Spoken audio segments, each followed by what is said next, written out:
Halo teman-teman, kembali lagi ke podcast mingguan aku, Ayo Bicara. Kali ini, Ayo Bicara mengenai posisi wanita di komunitas gaming. Podcast aku hari ini didasari oleh riset kolaborasi yang dilakukan oleh Olaf Fernandez, Jess Williams, Mark Griffith, dan Daria Kus. Mereka itu dari Nottingham Trent University, Monash University, dan University of Birmingham. Judulnya, mungkin kalau teman-teman mau cari di Google buat lihat langsung pas dengerin podcast aku ini, Female Gaming, Gaming Addiction, and the Role of Women Within Gaming Culture, a Narrative Literature Review. Nanti dia ada dari frontierscene.org. Jadi sebenarnya penelitian ini didasari oleh beberapa riset lainnya terkait wanita di komunitas gaming yang menunjukkan beberapa sugesti, nanti aku jelasin lagi. Sebenarnya seperti banyak studi yang mengatakan bermain game itu banyak banget manfaatnya, mulai dari mendorong olahraga, meningkatkan kemampuan otak, dan membantu kesehatan mental pada seseorang. Namun, jika berbicara secara kritis mengenai dinamika gender di komunitas gaming, banyak banget loh masalah yang bisa kita ulas pada penelitian ini. Jadi sebenarnya penelitian yang aku sebutin tadi mencoba menganalisis berbagai studi terkait wanita bermain, adiksi pemain wanita, dan posisi wanita. Apa sih sebenarnya yang ditemukan di dalam penelitian itu? Mungkin aku secara singkat aja ya bahasnya. Yang pertama, pemain wanita cenderung memiliki toleransi kekerasan yang lebih rendah dibanding pemain pria. Namun, ini mungkin dapat dijelaskan oleh video games yang tidak mengakomodasi preferensi wanita mulai dari karakter dan cerita. Ini nanti aku jelasin lagi ke temuan selanjutnya. Yang kedua, wanita bermain game lebih jarang dibanding pria bermain game frekuensinya mungkin karena akomodasi tadi. Dan salah satu studi menunjukkan sebenarnya wanita itu memiliki keahlian dasar. Kan orang bilang suka kalau dalam game itu wanita skillnya lebih rendah daripada pria secara inherent. Padahal studi itu menunjukkan jika frekuensi bermainnya sama, wanita bisa loh sejago pria.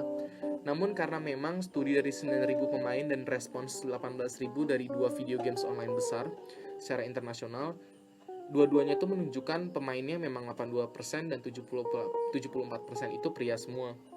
Mungkin selanjutnya mungkin karena tadi seksis dan beberapa game itu seksis dan ada dominasi pria dalam ceritanya.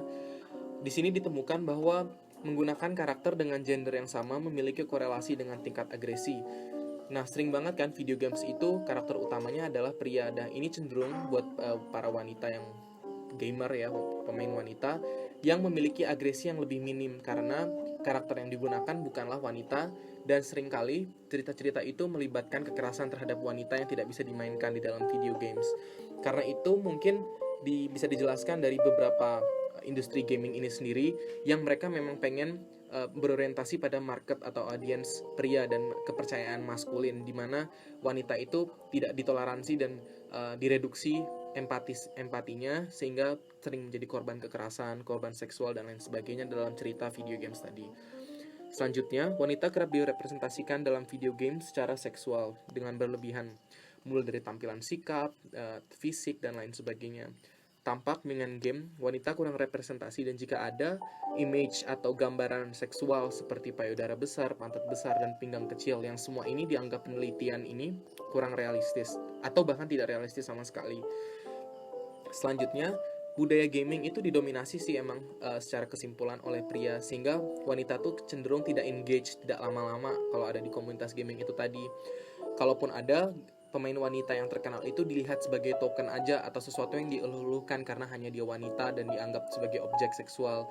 Dapat dilihat sih dari beberapa fenomena di dunia ini yang gamer wanita itu, pemain wanita direduksi sebagai bentuk seksual. Mungkin beberapa contoh yang diambil di penelitian ini itu Felicia Day, yang dimana waktu itu dia sabotase secara seksual oleh Ryan Perez, yaitu jurnalis gaming yang dia direduksi Felicia Day ini sebagai objek seksual dan hanya untuk memuaskan gamer pria saja. Kalau di Indonesia aku cari-cari mungkin Kimi Hime ya, yang sempat kontroversial, yang asal Jakarta dan dia YouTuber mulai dari 2016, mainnya Dota 2. Sempat kena sanksi dari Kominfo karena menggunakan baju yang ya mungkin secara standar Indonesia kurang wajar, dan dia mungkin secara tidak langsung menguatkan atau mengukuhkan stereotip di mana para pemain pria ini melihat wanita sebagai objek seksual. Nah, kebetulan banget nih aku sempat ngobrol-ngobrol sama beberapa teman aku di komunitas Discord, karena aku main beberapa game seperti Roblox, PUBG, dan Minecraft kan. Jadi Discord ini adalah aplikasi buat kita gamer itu saling berkomunikasi, dia ya kayak WhatsApp lah, cuman buat gamer, namanya Discord. Nah sayangnya mereka nggak bisa hadir langsung di seri ini karena perbedaan waktu yang ada dan ada pandemi COVID yang kita nggak boleh ketemu langsung. Langsung aja mungkin narasumber kita ada Natasha dari Sydney, Australia, Crystal dari Filipina, dan Sita dari Indonesia. Dan aku mungkin ini bukan penelitian yang representatif yang memberi gambaran buat semua pemain wanita, cuman memberikan gambaran aja sih terkait gimana sih beberapa orang dari belahan negara dan dunia yang beda ini terkait pengalaman mereka dalam bermain game.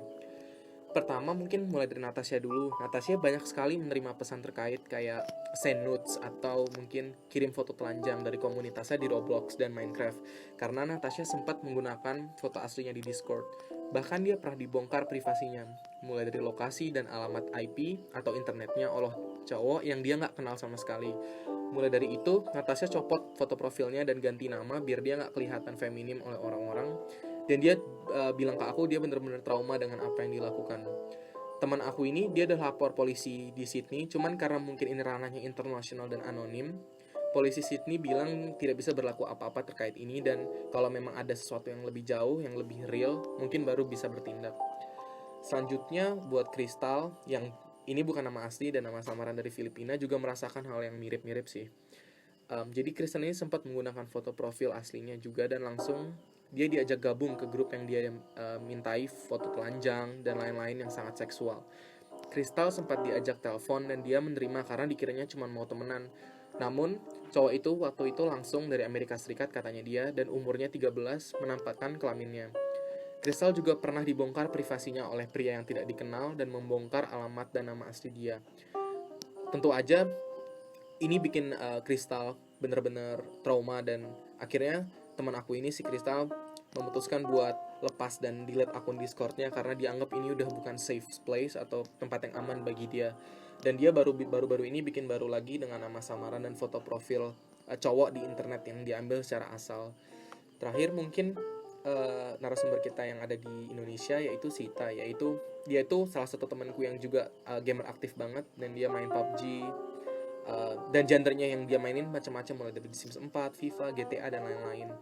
Dia pernah cerita sih waktu dia coba rental PS di daerahnya, banyak cowok-cowok yang kaget kalau misalnya cewek kok bisa main, dan pasti ditantang sama cowok-cowok, coba lo kalahin gue. Jadi di sini ada kecenderungan kalau cewek harus prove atau membuktikan skillnya dia atau keahliannya dia buat cowok. Pas main PUBG juga ada fitur voice chat kan, dan dia sering banget didiskriminasi dan di sexualize dengan kata-kata yang tidak pantas seperti lagi pakai baju nggak, suaramu nafsuin ya, dan lain sebagainya. Intinya jujur ya, aku cerita ini bener-bener shock banget karena aku nggak nyangka bakal separah ini buat wanita di komunitas gaming.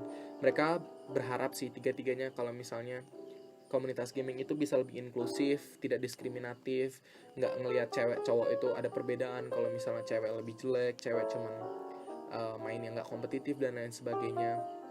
Dan jujur aja mungkin dari 3 narasumber ini kurang lebih mendukung sih riset yang dilakukan oleh teman-teman kita tadi, peneliti tadi, Olats, Jess, sama Mark Griffiths, dan juga Daria.